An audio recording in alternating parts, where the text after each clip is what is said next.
जिल्हा परिषद पंचायत समितीची निवडणूक येत्या 5 तारखेला पार पडते आहे.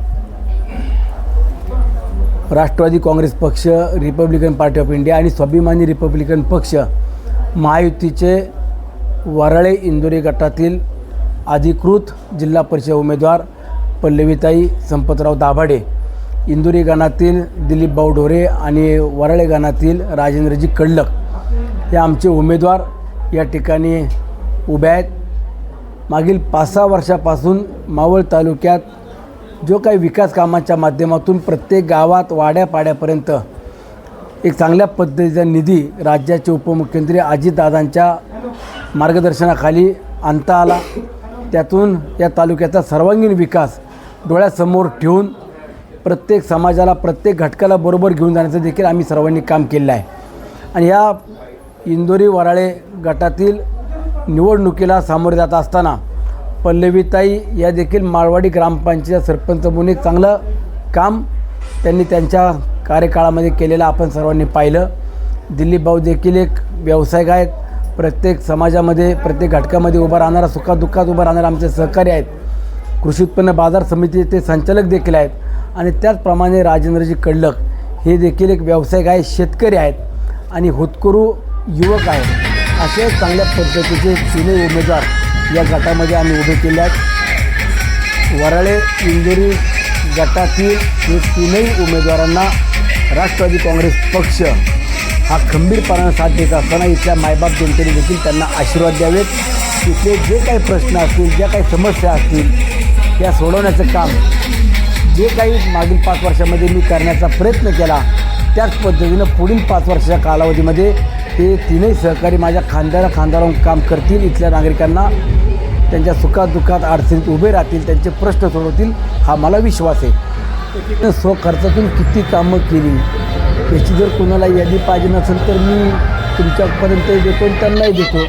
आजही माझा स्वखर्च चालू आहे आणि लोकसहभागी देखील चालू आहे. ते बघा, व्यक्तिगत आपण ज्यावेळेला काम करतो त्यावेळेला आपली व्यक्तिगत महत्त्वाकांक्षा असते, परंतु ज्यावेळेला निवडणुकीला सामोरे जात असतो त्यावेळेला आपण लोकहिताचं शासकीय योजनेतून राज्य सरकार असेल, केंद्र सरकार असेल, जिल्हा परिषद DPDC असेल, वेगवेगळ्या विभागाच्या माध्यमातून आपण घराघरापर्यंत योजना पोचवल्या पाहिजे. आणि विकास कामांच्या माध्यमातून रस्ते, लाईट, पाणी या व्यतिरिक्त ज्या आपल्याला मूलभूत सुविधा आहेत या पलीकडे जाऊन महत्त्वाकांक्षी प्रकल्प देखील आपण या तालुक्यात आणले पाहिजे. ते सुनील शेळकेनं 5 वर्षात काय केलं आणि त्यातून 2024च्या निवडणुकीला सुनील शेळकेला मावळच्या मायबाप जनतेनं पुन्हा आमदार केलं हे सर्वांना ज्ञात आहे. आणि आजही वर्षभरामध्ये भारतीय जनता पक्षाचे जे आपण नाव सांगता त्यांना समोरून बोलावं की तुम्ही वर्षभरामध्ये राज्यात, केंद्रात सत्ता असताना किती कोटी रुपयाचा निधी आणला, कुठल्या गावामध्ये किती विकास कामं केली याचा जरा एक लेखाजोखा जनतेसमोर मांडा. मी देखील मांडतो. तर जर कुठल्या गावात मी कामांना कमी पडत असेल, विकास कामांना निधी देत नसेल, सर्व समाजाला बरोबर घेऊन तिच्या समस्या सोडवत नसेल तर मला मतदान करू नका. तुम्ही 15 दिवसाचे पाहुणे, आता 15 दिवस येणार, प्रचार करणार, परत गायब होणार. तुमचा बिझनेस झाला आहे. भारतीय जनता पक्षाच्या नेत्यांचा हल्लीचं आपण पाहिलं त्या 5-6 वर्षात बिझनेस आहे. 15 दिवस निवडणुकीत यायचं, आपला गाजावाजा करायचा, जे काही मिळेल ते खिशात घालायचं, दुसऱ्या उमेदवारांना खड्ड्यात घालायचं.